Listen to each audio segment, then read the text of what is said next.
आपने कभी मतलब you are blunt man I must say, you like it और नॉट, लेकिन बात आप, यू आर स्ट्रेट शूटर, आप ग्रे एरिया में नहीं है या ब्लैक एंड वाइट हैं। तो आपका ख्याल है गालियाँ कौन पढ़वाते हैं आप लोगों को सोशल मीडिया पे? आपने कहा हमें पता था, हम इस प्रोसेस का हिस्सा रहे हैं, सो वी ऑल नो। देखिए, ये कौन करता है सर ये? ये जितनी भी गाली हमें पड़ती है ना, हम्म।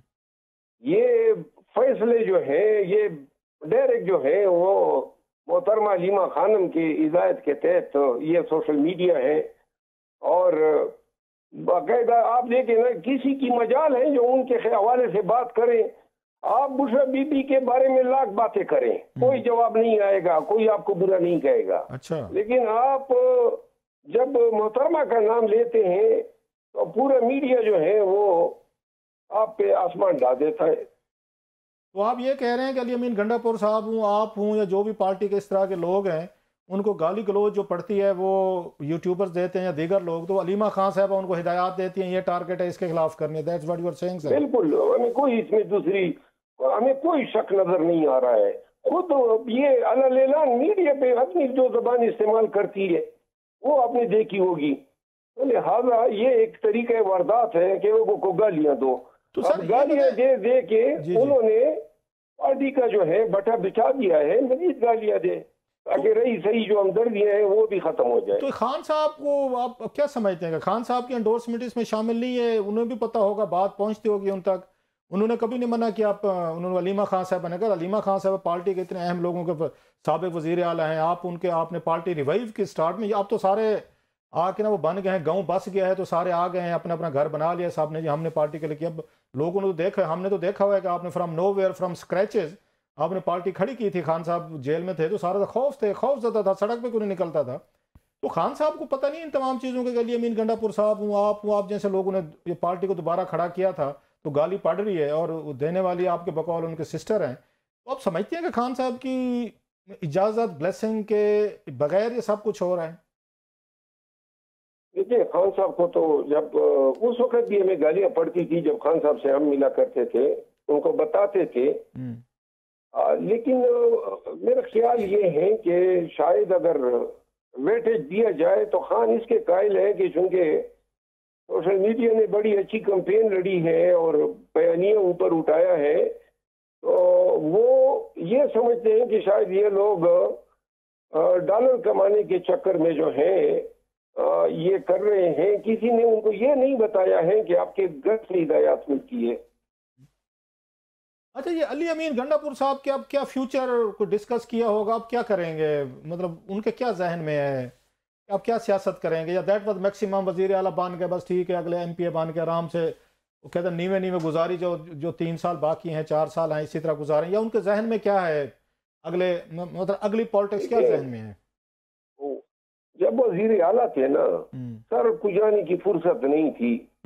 और मुझे आज बता रहे थे कि मैंने अभी तो नींद मुकम्मल की है। बाकी मैं एक बात आपको बता दूं जी, ये मुनासिब जो है ना, और ये सारी चीजें उस वक्त माना नहीं रखती हैं जब आप किसी को गालियां देते हैं। तो लिहाजा मुझसे ये तवक्को करना कि मैं मुलाकात के लिए जाऊंगा, इन गालियों के होते हुए मैं तसव्वुर ही नहीं कर सकता हूँ। अलबत्ता एक आपको पेशेंगोई आज मैं कर दूं जी प्लीज, कि मैं ये देख रहा हूँ हैसियत एक वकील के कि मुझे अली अमीन खान जो है उसका सियासी फ्यूचर जो है अभी भी बहुत ही ब्राइट नजर आ रहा है। हैसियत वकील बात कर रहा हूँ। वो कैसे, जरा जरा इसको एक्सप्लेन करें। बड़ी बात कह दिया आपने, जब चिप्स आर डाउन और वो कहीं पे नजर भी नहीं आते, अंडरग्राउंड इन वे, मैं पॉलिटिकली अंडरग्राउंड की बात कर रहा हूँ। आप कह रहे हैं उनका फ्यूचर बहुत ब्राइट नजर आ रहा है, क्या रीडिंग है आपकी, किन बेसिस पे आप ये कह रहे हैं? देखिए, मेरा जो नैरेटिव है वो तो ये है कि हमने पार्टी को उस चुंगल से छुड़ाना है जो तबाही की राह पे इसको गमजन किए हुए है। हमेशा से यही मेरा मौक़िफ़ रहा है। कोई नाराज होता है, कोई खफा होता है। और अगर आप कहते हैं हुकूमत अगर बना सकते हैं, तो मेरा ख्याल ये है कि ये जो साजिशों पर मबनी और चुगलखोरियों पर मबनी जो हालात पैदा किए गए हैं, मेरा ख्याल है कि वक्त आने पे शायद कुछ ऐसा मैं दिखा दूं या हो जाए जिसका कोई सोच भी न सके। आप ये कह रहे हैं, अगर मैं थोड़ी सी जरा खोल के बात करें, आप भी मैंने कहा आप भी खोल के बात करते हैं। आप ये कह रहे हैं कि जो आपकी बातों से मुझे लग रहा है कि आप अली अमीन गंडापुर साहब या लाइक माइंडेड जो बातें होती हैं पार्टी के अंदर, कोई एक फॉरवर्ड ब्लॉक बनाया जाए, प्रोग्रेसिव ग्रुप बनाया, जो आप कह रहे हैं कि पार्टी को इनके चुंगल से आज़ाद कराया जाए। अगर चुंगल से तो उस वक्त आज़ाद होगा ना जब आप इमरान खान साहब से मिलेंगे, आप और अली अमीन गंडापुर साहब। आप तो मिलते नहीं है या वो नहीं मिलते, वो आप उनके जरिए पार्टी को चुंगल से आज़ाद करा सकते, वहां तक तो आपकी एक्सेस नहीं है। मैं ये कह रहा हूँ कि एक वो ग्रुप है जिन्होंने पार्टी को हाईजैक किया हुआ है, ठीक, और एक वो लोग हैं जो इस प्रोपेगेंडे का हिस्सा नहीं बनना चाहते, इस बयानिए का हिस्सा नहीं बनना चाहते। और ये जो मनमानियां हो रही हैं और जो हर फैसला तोपा जाता है। नहीं, आप और अली अमीन गंडापुर साहब कोई, आप और अली अमीन गंडापुर साहब की पार्टी बनाना चाहते हैं नई, या इस हवाले से कोई बात ही नहीं हुई है। मैं तो अपनी बात कर रहा हूँ, कि मेरा जो है, मैं इस पे बड़ा क्लियर हूँ। मैं जब जरूरत समझूंगा, मैं एक वकील हूँ, हर चीज को समझता हूँ। और अब मेरा ख्याल है कि लोग तंग आ गए हैं, हर फैसला जो है तोपा जाता है, और न कि सिर्फ तोपा जाता है, साथ में अगर थोड़ा इधर उधर करूँ तो गद्दार का जो ये है सीला, वो भी साथ में लगा दिया जाता है। ये मफ्ती खेल साहब, बागई साहब और उमेर नियाजी के साथ जो हुआ, कब तक ये सिलसिला चलता रहेगा? उनको थोड़ा सा, उनको भी तो जरा देखें। आपने, आपके खिलाफ ज्यादती हुई, आपने बात की, स्टैंड लिया, रिएक्शन आया, यू स्टूड योर ग्राउंड, आप वोकल हुए, हर जगह आपने वन मैन आर्मी के तौर पर हर जगह लड़े, पार्लियामेंट में भी, शोज में भी, ट्विटर, सोशल मीडिया, जब आप पे बात हुई। तो ये 6 लोग जो हैं जिन पर इतना बड़ा इल्जाम लगा दिया, मैं ये नहीं कह रहा टीवी पे अच्छा बन होगा, मैं अगर पॉलिटिक्स में होता और मेरा लीडर मुझे गद्दार मीर जाफर खुदा ना खास्ता कहता, मैं तो एक मिनट में मारना था। ये रखें जनाब की इज्जत और अपने मुल्क को, कोई को आपको ये कहते कि आप गद्दार हैं, उससे ज्यादा गाली बड़ी क्या हो सकती है। वो 6-7 लोग तो आराम से मजे से बैठे, चूं नहीं की किसी ने। हम उनको फोन करके बात करने की कोशिश करें, वो फोन ही नहीं अटेंड करते। बड़े बड़े ये जो बहादुर हैं, शेर हैं, मैं नाम नहीं लेता, मेरे दोस्त भी हैं, वो तो खुद नहीं बोलते। वो जब खुद नहीं बोलते, जिनको खान साहब ने कहा है गद्दार हैं, मीर जाफर हैं, फलान है, उनका केस आप लड़ रहे हैं, अपना केस वो लड़ने को तैयार नहीं है, वो तो मीडिया का फोन नहीं उठाने को तैयार। आप उनकी कैसे बात करेंगे? कौन सी बहादुरी, किधर के हम लाइक हैं? वो तो कुछ नहीं है सारे 6-7 जिनका नाम बता रहे हैं आप। अच्छा, मेरे दोस्त है, मैं आपकी बात काट रहा हूँ, मेरे दोस्त हैं, उनमें 2-3 मैंने वैसे ही फोन किया उनसे पूछने के लिए कि हुआ क्या है, वो मेरी कॉल तक नहीं ले रहे डर के मारे। तो वो क्या लड़ेंगे, क्या बगावत करेंगे, और क्या खान साहब से पार्टी छुड़वाएंगे? सर आप लोग, आप तो मेरे ख्याल वन मैन आर्मी अकेले हैं, आपकी बात में मान ले, तो बाकी तो पीछे कोई नहीं है। मैं बगावत की बात नहीं कर रहा हूँ, मैं खान के हुक्म की डिफेंस की बात नहीं कर रहा हूँ। मैं ये बात कह रहा हूँ कि शायद लोगों को एहसास नहीं है कि ये उनकी अपनी दस्तरस में है कि उन बयानियों को या उन फैसलों की नोक पलक दुरुस्त करें। सिर्फ खड़ा होने की देर है, सर ये बताएं, मैं सॉरी आपकी देर है। आई हेट टू इंटरप्ट, आप बड़ी अहम बातें कह रहे हैं। जब ये 6 एमएनए हैं, 7 जो एमएनए हैं, बड़ा नाम है, एक सेनेटर भी हैं, अगर ये खड़े होने की अपने हक के लिए बात नहीं कर सकते, मैं ये नहीं कर खुदा ना खासा बगावत करें, कम अज कम सामने आके कोई बात तो करते, कोई बताते कि हमारे साथ ये गलत हुआ, ये ठीक हुआ। ऐसे आपने बात नहीं की, आपको ठीक है बैकलैश है, चीजें भी हुई। मैं ये कह रहा हूं कि अगर आपका एमएनए नहीं खड़ा हो सकता, वो बात नहीं कर सकता, तो बाकी कौन पार्टी में बात करेगा? कौन आपका फॉलोअर, कोई वोटर, आम आदमी कहेगा नहीं जी बड़ी जातियां हो रही पार्टी के अंदर? आपके एमएनए से बात करने को तैयार नहीं, जिन पे इतने बड़े इल्जाम लग गए, मीर जाफिर, मीर सादिक, सारी उम्र इनके बच्चे वजाहतें देते रहेंगे। सर क्या आपके अब्बा हजूर को, दादा नाने को ये कहा गया था? इनको तो अब सामने आना चाहिए। एटलीस्ट मेरा होता, मैं तो जरूर खड़े होके इसको 2 हर्फ पढ़ के छोड़ के चला जाता कि अगर मेरे लीडर ये कहते हैं मेरे बारे।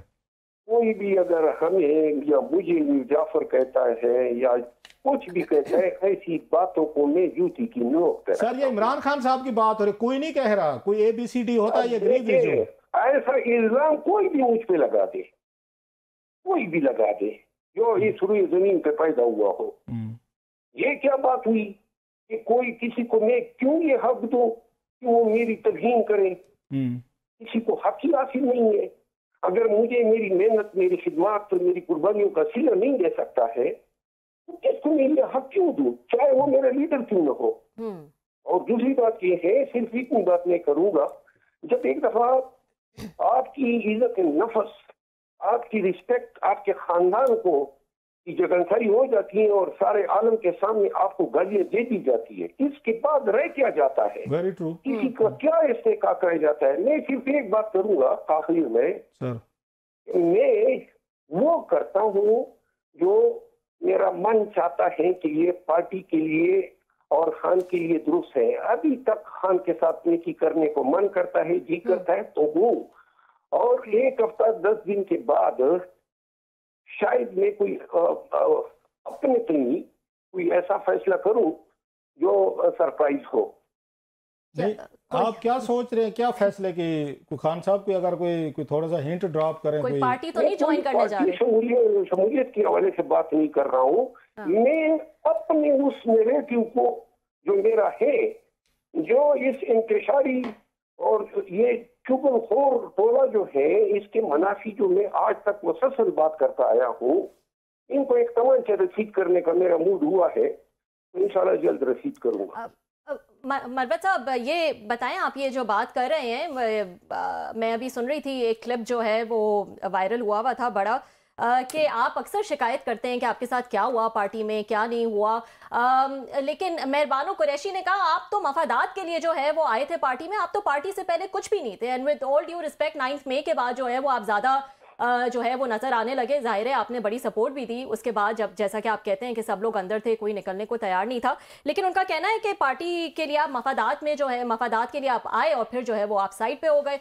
उसके बाद आपने जो है वो तो उनके भाई ज़ैन कुरैशी पे बगैर किसी एविडेंस के इल्ज़ाम भी लगा दिया, जबकि उनके वालिद साहब की तो काफ़ी कुर्बानियां हैं पार्टी के लिए। देखिए, मैं आपको अर्ज करूं, ये कौन क्या होता है और क्या नहीं होता है, ये तो वक्त और हालात बताते हैं।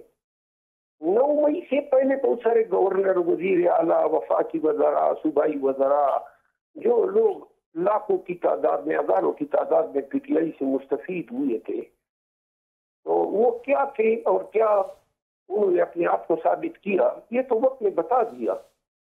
और मैं क्या था और क्या नहीं था, वो भी मैंने 9 मई के बाद साबित किया। मैंने तो अपना वो 36वीं तरमीम पे नहीं बेचा, न मैं मीडिया से मुंह छुपाता फिरा, न मैं पाकिस्तान से भागा, न मैं उन लोगों में से था जिनको पार्टी ने शौकात नोटिस जारी किए जमीर बेचने पे। तो लिहाजा कोई किसी का बेटा होने की वजह से पार्टी में रह जाता है, ये भी मुनाफिकत की आला मिसाल है, दोगलेपन की आला मिसाल है। और जो ब्रिगेडियर गुमन है और जो दीगर है, रामे साहब है, उनका क्या कसूर है? उनको आपने ले लिया, शाह महमूद साहब का बेटा है, और ये जो दीगरान है उनको आप पार्टी का हिस्सा तस्वुर नहीं करते हैं। मफ्ती खेल साहब और बागई साहब, इनकी कुर्बानियों का मुझे इल्म है। और उमेर नियाजी एनडीयू में गए तो आप कहते हैं ये मीर जाफर है। तो भाई ये जबान जो है ना, ये अल्लाह ने इसलिए नहीं दी होती है कि अपनी साथियों पे हर वक्त रकीक हमले करो। तो लिहाजा मैं क्या था, मैं कुछ नहीं था, लेकिन वक्त ने साबित किया कि मैं बहुत कुछ था, और जो बहुत कुछ थे वो कुछ भी साबित न हुए, ये वक्त की शहादत है। नहीं, आपने अभी कहा कि आप बहुत बड़ा सरप्राइज देने वाले हैं, क्या मतलब what could be the surprise? कोई सख्त जवाब देंगे? मैं सोच रहा हूँ मैं अब खामोश तमाशाई तो मैं नहीं बैठ सकता हूँ। हर वक्त हमले, हर वक्त गालियां, हर वक्त पार्टी को नुकसान, हर वक्त जो है ऐसे बयानी है जो जाके इनको बंगरी पे खड़ा कर दिया। तो लिहाजा मेरी सोच ये है कि मुझे अपने पार्टी के लिए कुछ करना चाहिए, और मेरा ख्याल है कि आने वाले 8-10 दिन में ये चीज़ वाज़ेह हो जाएगी। आप समझते नहीं है लास्टली के हो सकता है आपके मुखालफिन की ये स्ट्रेटजी हो कि आपको गुस्सा दिला दिला के उन्होंने कहा हमारा पख्तून भाई है और नहीं doesn't believe in well left, हर बात पे ये ज़रूर रिएक्शन करते हैं, लिहाजा उन्होंने आपके मिजाज के मुताबिक आपको गुस्सा दिला दिला के इस स्टेज पे ले आए कि खान साहब कोई ना कोई आखिर पे कोई ऐसा फैसला करें जिसका अल्टीमेटली फ़ायदा उन्हें हो। Just my view. ये वक्त साबित करेगा कि किसके फैसले पार्टी के लिए फायदेमंद है और किसके फैसले जो है नुकसानदेह। बस एक रिक्वेस्ट है, अगर आप ये कोई फैसला इस तरह का अनाउंस करने लगे तो आपको तो हम सहाफ़ियों को लालच होती है, तो फिर हमारे शो में ही बैठ के सारा भाईजान सबसे बड़ा काम का है, इंशाल्लाह आप ही की शो से अनाउंस करूंगा। बहुत डन हो गया। ये वादा याद रखिएगा, क्लिप हम संभाल के रख रहे हैं, हमें टिकर चलते हुए नजर आए तो भाईजान लड़ाई होगी आपसे। डन हो गया।